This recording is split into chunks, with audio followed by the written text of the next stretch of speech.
اور جس چیز پر اللہ کا نام نہ لیا جائے اسے مت کھاؤ کہ اس کا کھانا گناہ ہے، اور شیطان لوگ اپنے رفیقوں کے دلوں میں یہ بات ڈالتے ہیں کہ تم سے جھگڑا کریں، اور اگر تم لوگ ان کے کہے پر چلے تو بے شک تم بھی مشرک ہوئے۔ بھلا جو پہلے مردہ تھا پھر ہم نے اس کو زندہ کیا اور اس کے لیے روشنی کر دی جس کے ذریعے سے وہ لوگوں میں چلتا پھرتا ہے، کہیں اس شخص جیسا ہو سکتا ہے جو اندھیرے میں پڑا ہوا ہو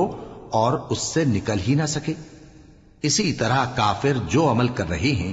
وہ انہیں اچھے معلوم ہوتے ہیں، اور اسی طرح ہم نے ہر بستی میں بڑے بڑے مجرموں کو موقع دیا کہ اس میں مکاریاں کرتے رہیں، اور جو مکاریاں یہ کرتے ہیں ان کا نقصان انہی کو ہے اور اس سے بے خبر ہیں۔ اور جب ان کے پاس کوئی آیت آتی ہے تو کہتے ہیں کہ جس طرح کی رسالت اللہ کے پیغمبروں کو ملی ہے جب تک اسی طرح کی رسالت ہم کو نہ ملے ہم ہرگز ایمان نہیں لائیں گے۔ اس کو اللہ ہی خوب